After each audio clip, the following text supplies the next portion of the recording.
I'd like to give a hand to Jill and Carrie and all of the other folks who were involved in putting this together.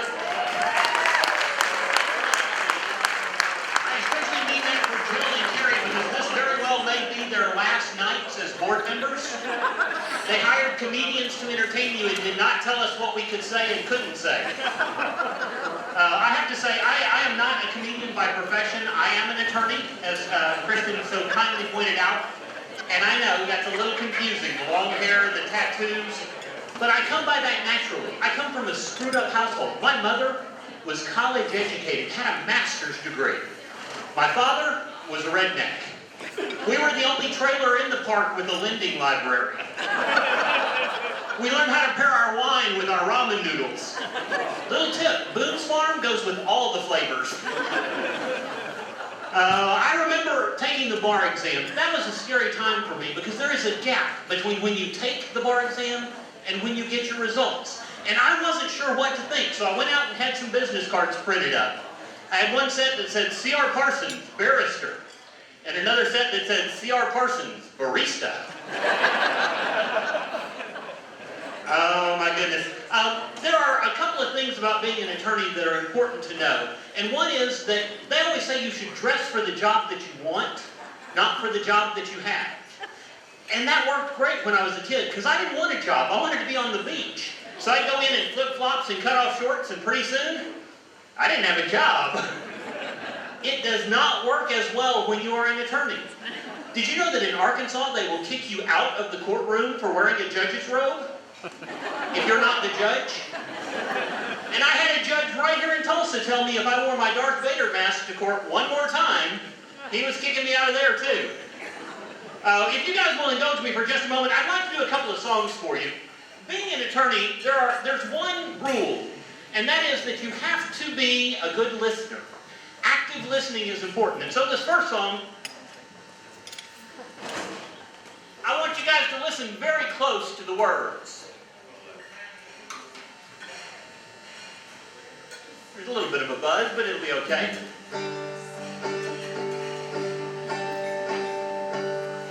Well, I was a cook, and she was a waitress down at Salty Sam Seafood Cafe. And somewhere between the clam juice and the seaweed salad, some little shrimp just lured her away. Well, I lobster, but I never flounder. He wrapped his line around her and they drove off in his cart. Oh, I lobster, but I never flounder. Octopus his face in, 'cause he'll only break her heart. I forgot to mention the song's a little bit fishy. I said you squid and leave me for that pea and a tuna if you want to try something new. She was the best I ever had. Now my life has no porpoise. Oh my God, I love her, yes I do. But I lobster and never flounder. He wrapped his line around her and they drove off in his cart. Oh, I lobster and never flounder. Octopus his face in, 'cause he'll only break her heart. You know something though? I sure wish he'd come back to me. I'd show her a whale of a time. I still keep her picture in my walleye, just for the halibut.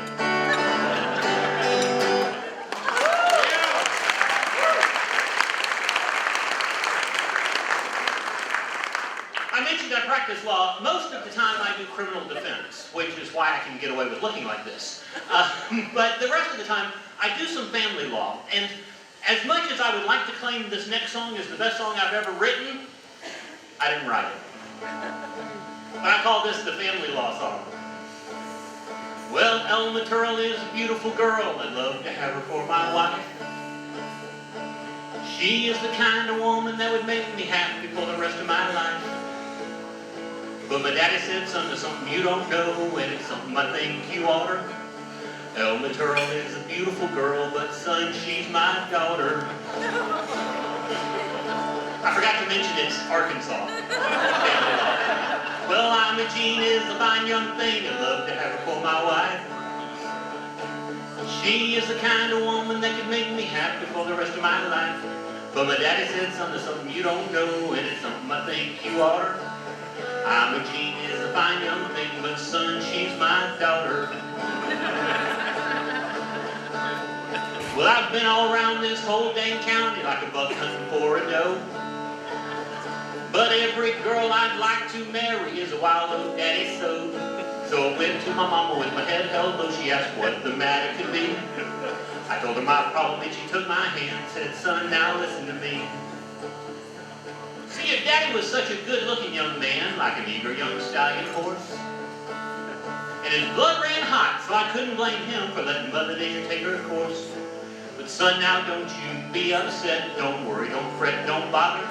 See, your daddy ain't your daddy, though he thinks he is, so you can marry whoever you want.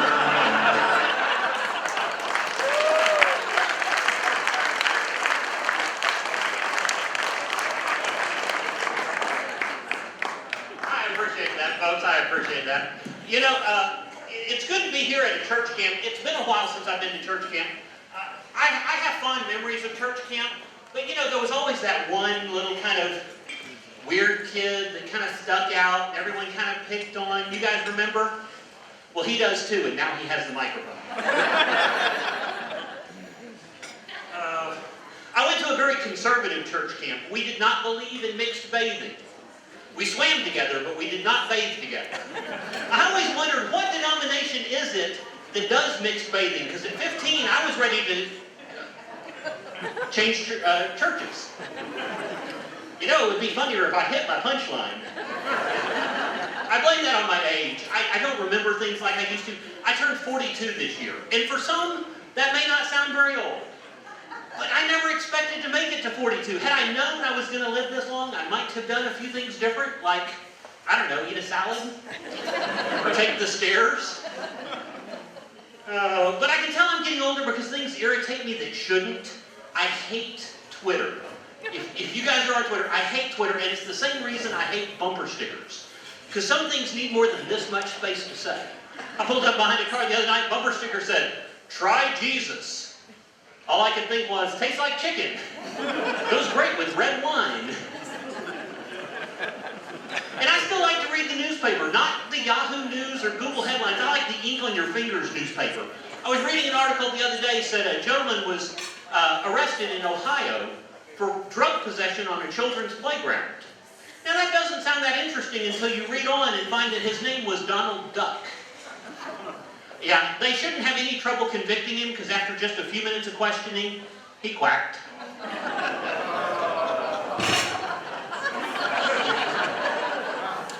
Okay, I think that one was kind of unfair. So let me tell another newspaper story. I was reading about Miss USA from out in California. She considers herself a history geek. She says anytime she sees a history book that she hasn't seen before, she just has to buy it. Didn't say anywhere in the article about her reading a single page of those books. She just buys them for fun.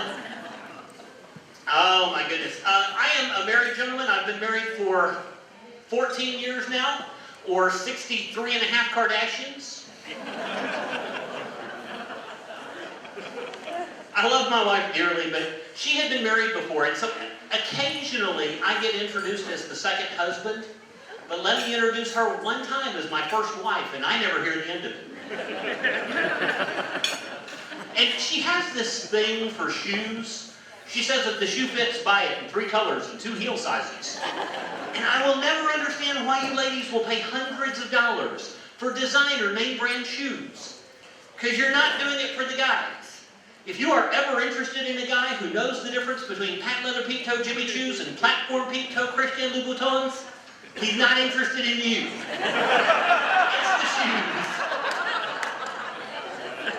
But I give my wife a little bit of a break because she grew up a little bit sheltered. She grew up on the north side of Jinx. Here's how sheltered she grew up. Our boys played sports. They played football. They named the teams after colors. You had the red team, the blue team, the black team. Our boys played for the white team. My wife thought it would be a good idea to put on their t-shirts, "White Power." Great, let's just call them the Mighty Whiteys. Maybe get them sponsored by Kevin's Krispy Kreme. And I will tell you, she is not racist. She's clueless, but not racist. But I believe in stereotypes, and every time I say that, it gets me in trouble. Somebody goes, I know so-and-so who doesn't fit their stereotype. Of course you do. If you didn't, it wouldn't be called a stereotype, it would be called a fact. I'm sure somewhere there's a plumber who owns a belt and knows how to use it. I'm sure somewhere there's a police officer who prefers tea and salad. Just like I'm sure somewhere there's a Canadian who's rude, and a Frenchman who's not. Oh, this is a church group. Let me try this. I'm sure somewhere there's a Presbyterian with a personality.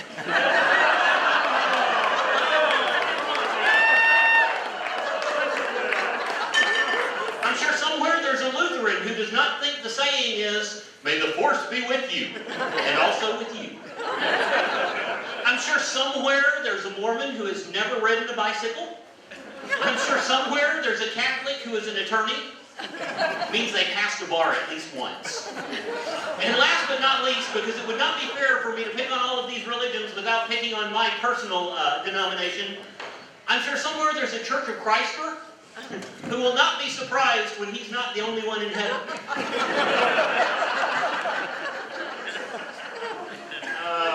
I get in trouble a lot because I tell jokes that can be a little bit off color, and they tell me, you know, that's just a sick joke. That's just a sick. I'm a sick man. After my last stroke, my doctor told me I had to lose 125 pounds. So I'm getting a divorce. I'm just kidding. I don't know that I can legally divorce half of my wife. You're right, babe. They weren't going to like it. But, you know, there are things about having a stroke that just don't make sense. I have the worst timing when it comes to having strokes. I've actually had 2 of them. Worst timing in the world. If you have not had a stroke, let me tell you what it's like. Half of your body just quits working. For me, it was my right half. I had my first stroke while riding my Harley. If you don't know where your front brake is on a Harley, it's your right hand. Your rear brake is the same side. I was in trouble. I was in more trouble than a guy with Tourette's at church. I don't know if you have ever tried to stop a motorcycle Flintstone style, but it is. You guys have been great. If I can, I'm going to end on a bit of a serious note for just a moment. I'd like to talk about internet porn. I know Jill's back there going, "Oh my God, did I tell him he could do this?" It's a scary thing when you have kids, but they come out with this thing called Net Nanny that will scan the website and tell you if it's safe. The one thing it confuses with porn, stand-up comedy. So it's been great screwing with you guys. I'm cr-parson.